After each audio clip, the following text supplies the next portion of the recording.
Assalamualaikum warahmatullahi wabarakatuh.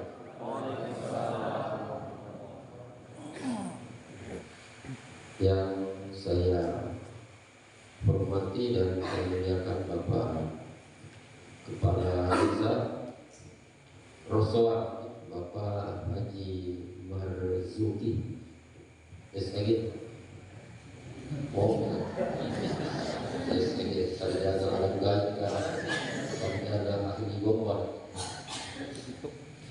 dan seluruh aparat Desa Rosoa yang saya hormati dan banggakan, Bapak tokoh masyarakat, lebih khusus imam masjid dan para pengurus masjid. Insyaallah dapat berkah dari Allah Subhanahu wa taala karena membaktikan hidup untuk mengurus rumah Allah di muka bumi. Dan saya hormati dan muliakan dengan pembina Gerakan Pemuda Ansor Kabupaten Blitar, sahabat sekaligus kakak saya, sahabat Musbahdin yang sempat hadir bersama kita, alhamdulillah. Dan saya hormati dan muliakan Ketua Pimpinan Cabang Gerakan Pemuda Ansor Kabupaten Blitar, adinda saya, dan seluruh jajaran pimpinan Kabupaten Blitar dari tingkat cabang, PAC dan ranting, dan seluruh sahabat-sahabat Ansor Ansor yang sempat hadir. Juga khusus hormat saya kepada pengurus partaian Nahdlatul Ulama Kabupaten Blitar yang sempat hadir. Jadi di NU Pak Desa ada yang mengurus bagian laki-laki dan ada yang mengurus bagian perempuan. Bagi perempuan yang masih bening-bening masih bisa nikah 3 kali itu fatayat namanya. Kalau yang nenek-nenek itu muslimah, yang sudah bau minyak gosok itu muslimah. Karena kalau yang fatayat ini parfumnya masih bagus, tapi sering juga pakai daster. Kemudian seluruh masyarakat hadirin wal hadirat yang saya muliakan, baik yang nampak nyata maupun yang saat ini hadir tidak dalam pandangan mata lahiriah kita. Sesungguhnya golongan jin itu 2, ada yang kafir, ada yang muslim. Yang muslim itu suka dengar pengajian, yang kafir itu suka joget-joget. Ini baik.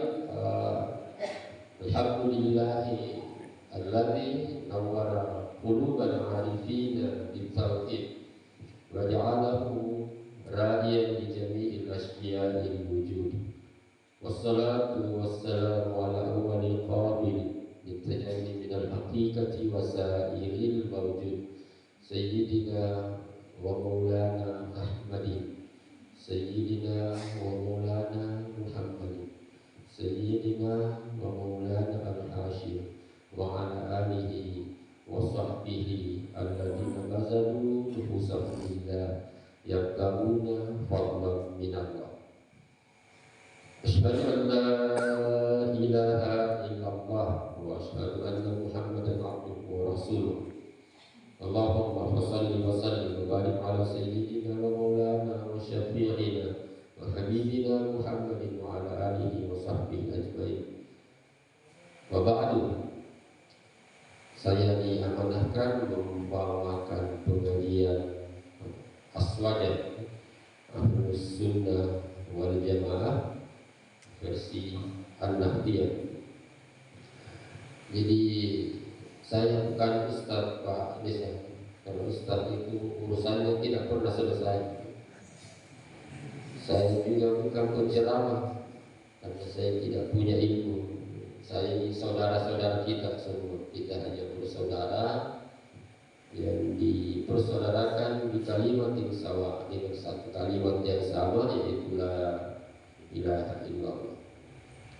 Jadi tadi qari kita Fadi andalan kaulah kecamatan ini kan Ustaz Al-Kiram Mukarram Ustaz Yahya SHI sarjana hukum Islam tapi jangan baca Quran. Beliau juga ini Imam Masjid Al-Amin Imam Al-Amin Bakili alumni pesantren jadi Imam Masjid. Saya tertarik dengan bacaan beliau. Saudara perlu ini satu poin saja yang kita bicarakan. A'udzubillahi minasyaitonirrajim. Bismillahirrahmanirrahim. Ayat terakhirnya ingat Pak Ustaz. Yarfa'illahu alladziina aamanu minkum wal ladziina utul ilma darajat. Pertama, kita selalu membaca a'udzubillah sebelum membaca Al-Quran. Tetapi kadang orang yang membaca Al-Quran itu kerasukan setan.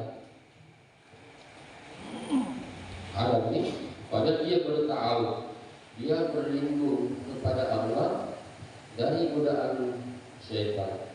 Tapi malah dia kesetanan. Apa maksud saya? Kadang ngaji diperbaiki betul bacaannya supaya orang yang bagus dia tahu bacaannya. Kalau bacaan nanti kadang ada orang ngaji begitu. Padahal dia membaca a'udzubillahi minasyaitonir rajim. Katanya dia berlindung kepada Allah dari setan, tapi dia ngaji kesetanan. Dia ngaji kesetanan. Pernah saya ikut salat berjamaah, bukan di imam di sini, tanya kita punya di tempat saya salat. Memang bagus suaranya, bagus lagunya, tapi menurut saya kesetanan. Suaranya sudah besar, dia teriak-teriak juga pakai mic sambil mengalir jadi imam. Akhirnya saya salat tidak tenang, Padahal Allah mengatakan ala bidzikrillah watma'innul qulub, dengan berzikir, dengan menyebut nama Allah hati jadi tenang. Jadi kemungkinan besar orang yang membaca ayat itu mungkin tidak mengingat Allah karena hati saya tidak tenang mengikuti dia salat. Ini satu poin bahwa kita perlu mengevaluasi, memeriksa diri kita ketika membaca a'udzubillahi minasyaitonir rajim. Jangan-jangan kita setannya. Kita bilang berlindung kepada Allah. Ini penting bagaimana mencari perlindungan, menemukan perlindungan kepada Allah Subhanahu wa Ta'ala. Bagaimana caranya? Yang mudah-mudahan ini oleh-olehnya Pak Desa ini, mudah-mudahan bermanfaat. Dalam hadis qudsi dikatakan la ilaha illallah hismi wa man dakhila hismi amina min arabi. La ilaha illallah itu bentengku. Siapa yang masuk dalam bentengku amina min arabi, dia akan aman dari siksaanku. Jadi sesungguhnya membaca a'udzubillahi minasyaitonir rajim, kalau tidak paham makna la ilaha illallah, tidak menemukan cara dipegang tinggi apa di sana la ilaha illallah, pasti kita akan diganggu oleh setan. Kalau mau aman dari gangguan setan, masuk di dalam benteng. Benteng itu adalah tempat pertahanan kita agar terlindung dari gangguan setan. Apa perlindungan yang kedua? La ilaha illallah hisni. Ucapkan la ilaha illallah itu benteng kata Allah. Siapa yang masuk ke situ akan aman dari siksaan. Maka Bapak Ibu, saya paham di daerah ini masih ada tahlilan ya, Pak Desa, imamnya itu bagus. La ilaha illallah hisni. La ilaha illallah itu bentengku. Kalau mengerti aman, masuk di bentengnya Tuhan. Apa bentengnya Tuhan? La ilaha illallah, bukan astagfirullah, bukan subhanallah, bukan la haula, tapi Nabi mengatakan la ilaha illallah. Ucapkan sebanyak-banyaknya. Ayo. Kalau saya dipanggil tahlil, saya pikir-pikir dulu karena jauh. Tapi kalau sokoknya jin saja, tahlil menjadi pertimbangkan karena jauh. Nanti saya baca sendiri, tahlilnya di rumah, la ilaha illallah. Itu pertama, a'udzu billahi minasyaitonir rajim. Jadi cara kerjanya setan itu melempar, disebut ar-rajim. Kadang dalam fikih kita temukan orang yang berzina dirajam. Apa itu dirajam? Dilempar. Jadi kenapa disebut saya berlindung kepada Allah? A'udzubillahi minasyaitonir rajim, dari gangguan setan yang dilempar. Pakai apa itu Tuhan melempar setan? Bagaimana cara melempar setan supaya tidak mengganggu kita? Ada dalam surah Al-Mulk. Walaqad zayyana as-samaa'a ad-dunya bimasabiha wa ja'alnaha rujuman lis-syayatin. Jadi di surah Al-Mulk di 29. Yang dimulai dengan tabarakallahu ta'ala. Jadi Allah menjadikan bintang-bintang segala yang bercahaya rujuman sebagai alat untuk melempar setan. Jadi ulama mengatakan diri manusia itu miniatur semesta. Ya neka ini adalah alam semesta yang kecil. Nakwato, Tejerota, Nakwato, dan kita semua ada dalam di sini. Ada bintang-bintang, ada matahari, ada bulan, ada kiasannya dalam diri kita. Nakwato ketua dan ibu menjaga anak membela raja, anak diri kali ini. Tapi itu perlu bimbingan dan salah guru sesat kita. Jadi pembinaan, jadi apa? Memang betul bahwa itu ada dalam diri kita. Itulah yang kita cari, ada nur, ada cahaya dari Allah. Itu yang dipakai lempar itu setan-setan. Salah satu cahayanya adalah kalimat la ilaha illallah. Karena kalau kita tauhidnya tidak benar, mengganggu setan. Kita baca ayat, boki dibilang hebatnya, boki dibilang jagonya, itu mengganggu hati kita. Pengaruh apa? Bisikan setan. Yuwaswisu fi sudurin nas. Alhamdulillah hujan ini, hujan itu berkah, ya. Apalagi untuk pengantin baru, apalagi malam Jumat. Jadi misalnya ini sebentar dia ceramah karena malam Jumat ini, berasa-rasa istriku masih cantik dan masih muda pada saya istriku. Jadi nanti jam 9 selesai sampai di Marawis jam 10. Malam Jumat ini. Yang kedua, Allah akan mengangkat derajat orang yang beriman. Yarfa'illahu alladziina aamanu minkum. Ditanya hati kita masing-masing, beriman kita kepada Allah Subhanahu wa ta'ala. Kalau beriman kepada Allah Subhanahu wa ta'ala, apa tandanya? Nah, tanda orang yang beriman, kata Allah Subhanahu wa ta'ala, kalau kita mau diangkat derajat oleh Allah, baik di dunia ini maupun di akhirat, syarat pertama adalah aman, beriman.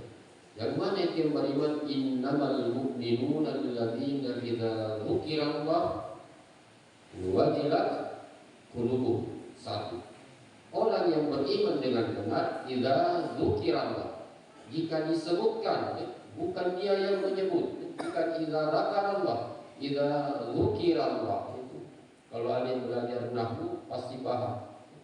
Idza, bagaimana Pak Ustaz Yahya? Fa'ilnya majhul. Idza dzukirallah, jika disebutkan Allah, wajilat qulubuhum, hatinya bergetar. Pertanyaan untuk kita semua termasuk saya, kalau kita dengar orang menyebut Allah, Allah, Allah, apakah hati kita bergetar? Karena Tuhan punya begitu. Kalau tidak bergetar, Allah wa'alam kita masuk kategori beriman atau tidak. Hukum diri kita. Kalau kita dengar Allah, Allah, apakah hati kita bergetar? Karena kata Tuhan, orang yang beriman idza dzukirallah, jika disebut Allah, wajilat qulubuhum, bergetar hatinya. Yang kedua, hati yang mana yang dimaksud yang bergetar? Hati nurani atau hati sanubari? Karena dalam kitab yang dikarang oleh Sayyid Qurdi Amin, hati sanubari itu 2 jari di bawah dada sebelah kiri. Itu hati sanubari. Hati nurani di mana letaknya nanti di harlah hansur berikutnya baru kita terangkan pada hati sanubari dulu. Itu dalam Tanwirul Qulub Sayyid Qurdi Amin mengatakan hati sanubari letaknya di 2 jari diawana titik sebelah kiri. Situ hati sanubari. Kalau disebut Allah, Allah, apakah hati kita bergetar? Kalau tidak, makanya supaya bergetar.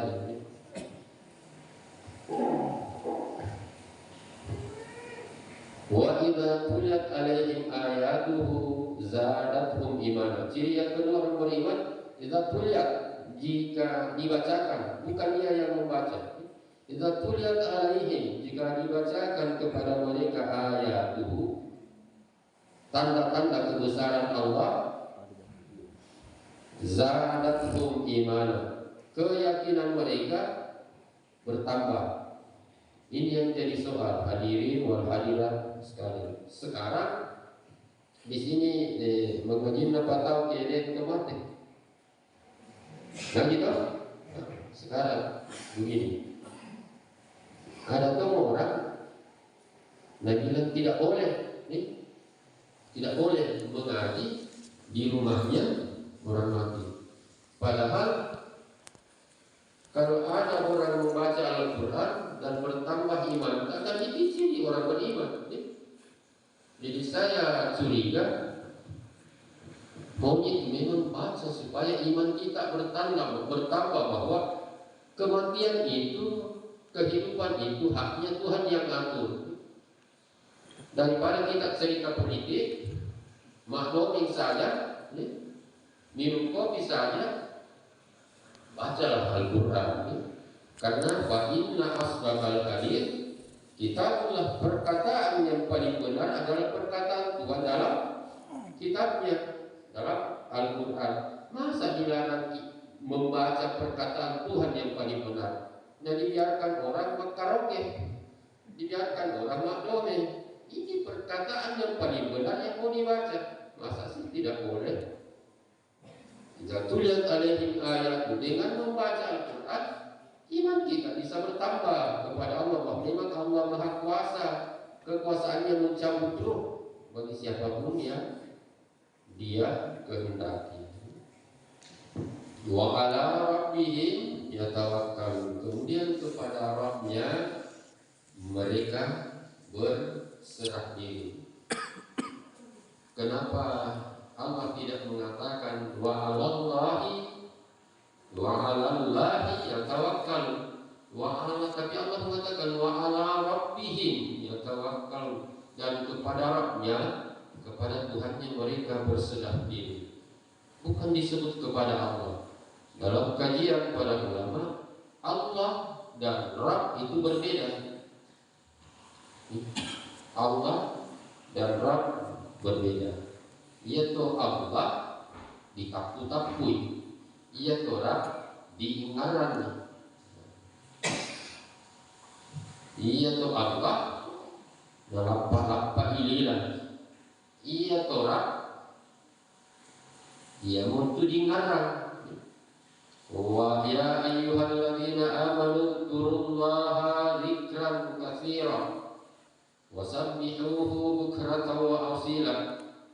Wahai orang yang beriman, dzkurullah, sebutlah Allah, zikran katsiran, dengan sebutan yang sebanyak-banyaknya. Jadi Allah itu disebut-sebut Allah, Allah, Allah, Allah, Allah, Allah.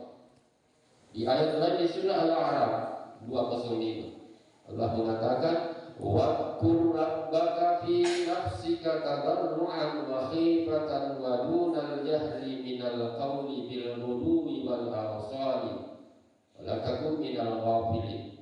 Wadhkur rabbaka, ingarangi Tuhan. Menunjukkan bahwa wadhkurullaha, ingatlah Allah fi nafsika, yang ada di dalam dirimu. Jadi kata Tuhan, Rabb itu ada dalam dilarang dikalekan. Wadhkur rabbaka. Ampun aku pakai pun nanti bagaimana memahami ayat ini. Ku iman jawab itu tahu. Kuis deh ku iman. Kalau jawabannya benar, naik umrah kalau mampu. Kira-kira sadar kita tutupai koma kita. Mau kita tutupai sekarang. Tapi sadar lagi koma kita. Padahal Haji plus kalau mampu. Mau kita kira. Tapi saat kita melihat sadar lagi bahwa kita lebih banyak tidak sadar. Sekarang di saat sadar pun saling ibu-ibu. Tapi sadar lagi bahwa saling sadar di sama lagi kita naik. Tentu saja kita lagi sadar bisa di apa itu. Memang ya bisa sadar tetapi tidak sadar di bawah. Mendengar kepala ini artinya kesadaran tak ini. Mereka kita akan lupa. Wa pungalatalan daya apa kita. Tuhan yang beri saya pendengaran, Tuhan yang memberi saya kemampuan berbicara. Kalau itu tidak disadari, maka moni ponjo kita takbir Allahu Akbar. Kita tidak sadar ada Rabb dalam diri kita. Jadi kalau kita tidak sadar ada Tuhan dalam diri kita, siapa yang disembah? Berarti yang disembahnya kekosongan karena tidak sadar. Makanya Tuhan mewanti-wanti, ya ayyuhalladzina amanu la taqrabus sholata wa antum sukara. Wahai orang yang beriman, dan DP itu subhanallah, wa antum sukara, kimau kok hatta ta'lamu ma taqulun, sampai di sini apa tuh kau? Itu peringatan Tuhan. Apa di sana mabuk? Tanggung sadar. Ya kita desa tanggung mabuk ni baik. Kalau naik mobil biasa mabuk. Saya sering jadi tahu orang mabuk itu berarti tahu kesadaran.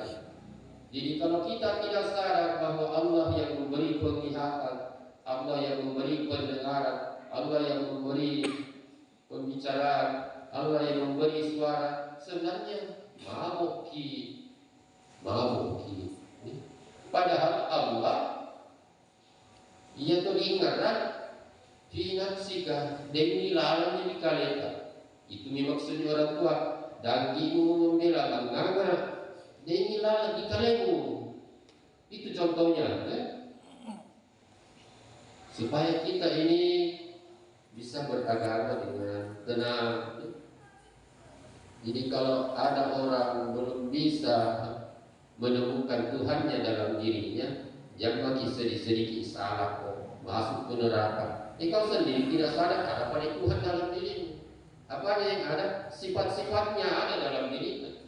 Sifat melihatnya Tuhan, sifat mendengarnya, sifat bicaranya, sifat berkehendaknya, sifat kemampuan ilmu dan seterusnya. Itu keyakinan kita. Karena bagi yang berkeyakinan begitu dilatih setiap hari, itu yang disebut dia akan diangkat derajatnya oleh Allah Subhanahu wa taala. Tapi tidak sekedar beriman kepada Allah, tapi tidak diberi ilmu. Walladzina utul ilma darajatin, dan diberi atau didatangkan al-ilma. Jadi siapa yang imannya kepada Allah, diberi ilmu, maka diangkat derajatnya oleh Allah Subhanahu wa taala. Ini masalah pokok iman tak dulu. Temukan Allah, temukan Allah, temukan Allah yang ada dalam diri. Sadari. Contoh lain, kalau kita makan, ini Pak dosen, apa doanya kalau makan Pak dosen? Dan sampai Pak dosen tidak tahu doa. Allahumma barik, ya Allah, ibarat kaki tidak. Waktu dibaca itu diingatkan neraka pengelapa,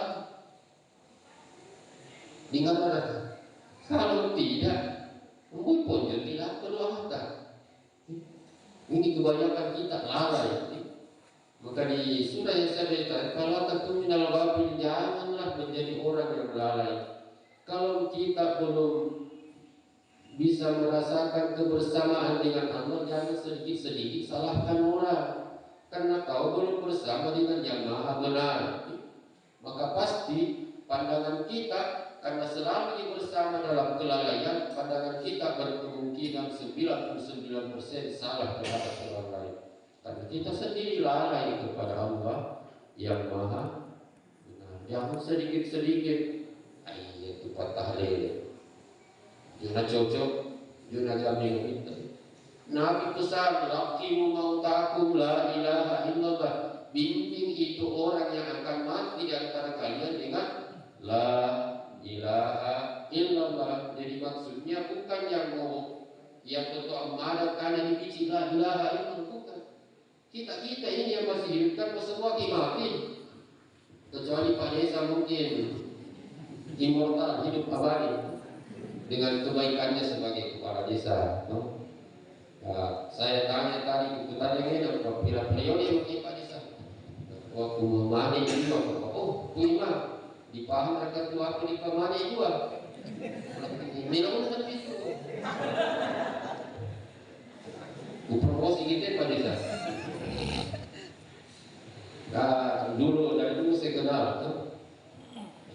tapi belum di kepala desa. Coba Pak Desa ini tidak setia sama saya.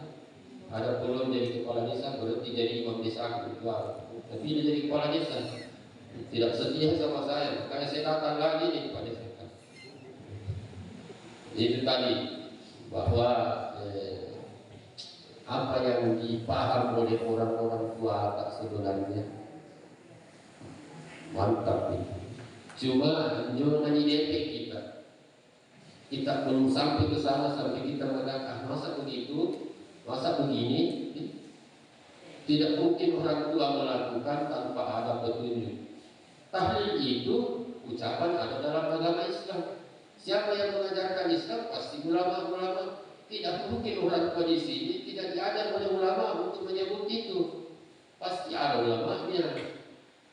Ini sekaligus moderasi beragama. Ini programnya Kementerian Agama, bahwa jangan sedikit-sedikit, karena yang kita tahu hari ini sangat sedikit dibanding dengan yang belum kita tahu. Mudah guna panjona iseng dibanding yang sudah kita tahu sekarang. Salah satu contoh kasih tahu itu juga tadi yang saya sampaikan di waktu Rabbaka, mungkin baru didengar ada orang ceramah begitu, karena waktu kami sabtu, waktu kami diceritain. Yang kedua, contohnya mungkin kita kenal nama-nama Tuhan itu 99 nih, Asmaul Husna, padahal tidak begitu.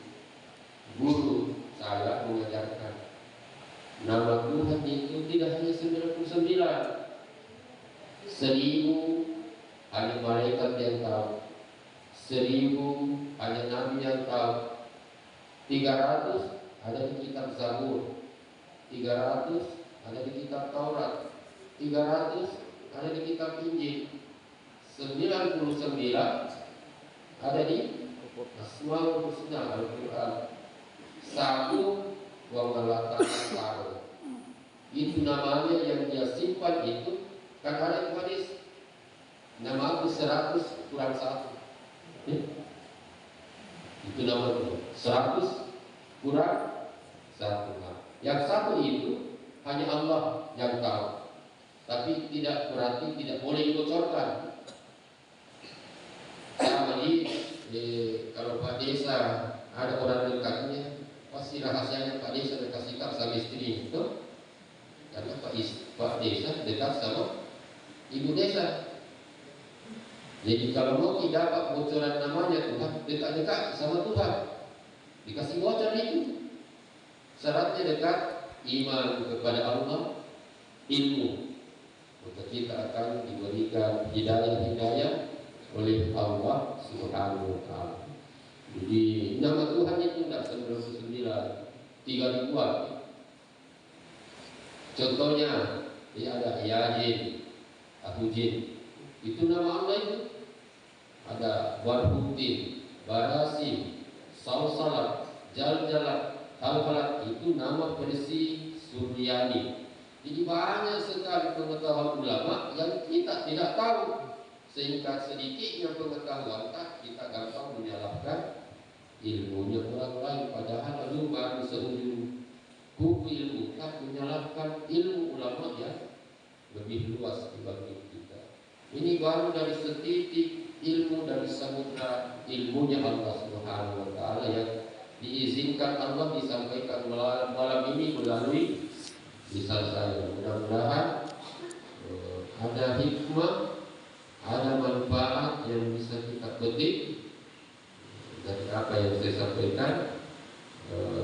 Selanjutnya Pak Desa tadi berulang kali minta maaf, tidak bersalah jadi Pak Desa.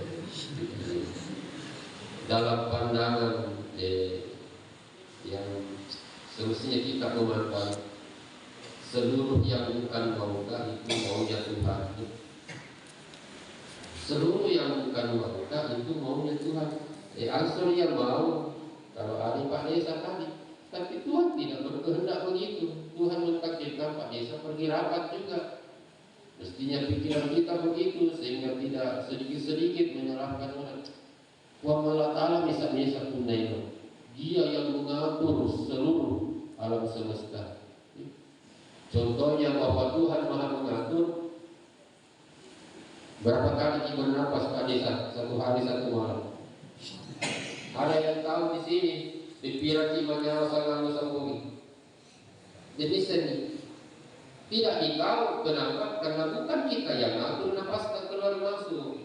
Coba kita yang ngatur, ditahu dalam sekian kali keluar, sekian kali masuk. Berarti karena bukan kita yang mengatur, tidak ditahu. Itu buktinya Allah Maha mengatur. Termasuk ketidakhadiran Pak Desa, no problem, tidak masalah. Elok pun Allah Ta'ala Pak Desa. Walaupun ini juga saya hadir, elok pun Allah Ta'ala. Melalui wasilah gerakan pemuda Ansor, saya bisa hadir berkumpul dengan kita. La ilaha illallah, uang desa-desa. Tidak ada selain Allah Subhanahu.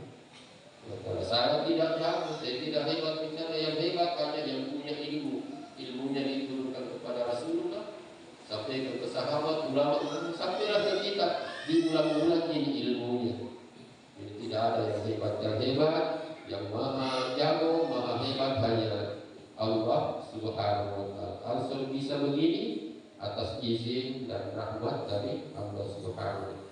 Salah satu tanda Allah merahmati Ansor, mungkin di sini mesti ini tidak ada yang lahir tahun 1934, nah? Siapa yang paling tua di sini Pak Desa di Mesir? Pak Imam. Itu dia tidak lahir tahun 1934. Jadi kalau begitu harus hormat ke Ansor, karena Ansor itu lebih dulu lahir dibanding kita. Ini organisasi ini sudah tua, lahir 1934.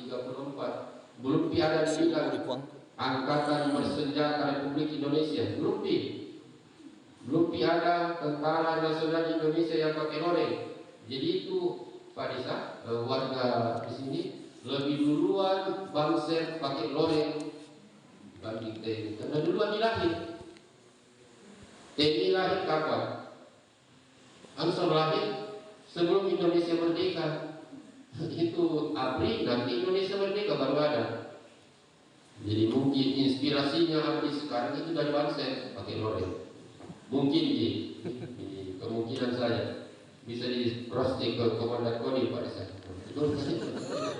Kalau tahu dari sembarang bilang. Tapi analisanya Ansor duluan lahir dari ABRI. Jadi betul tadi tugasnya menjaga, merawat tradisi yang masih bisa dipertahankan. Al-muhabatu ala qalimis salih wal akhdhu bil jadidil aslah. Jadi Ansor dalam memandang tradisi itu mempertahankan yang baik dan mengambil hal baru yang lebih baik. Yang kedua, menjaga para ulama. Itu ditugasnya ini yang loreng-loreng. Jadi karena saya ini bukan ulama, tidak ada jarak kata itu. Kenapa? Saya dilihat sebagai kepala kawal, jadi tidak ada yang mengawal. Jadi tidak dilihat sebagai ulama. Karena nanti tugasnya menjaga ulama yang datang ini kepala kawal, tidak perlu dikawal. Wallahu muwaffiq ila aqwamit thariq. Wassalamualaikum warahmatullahi wabarakatuh. Waalaikumsalam.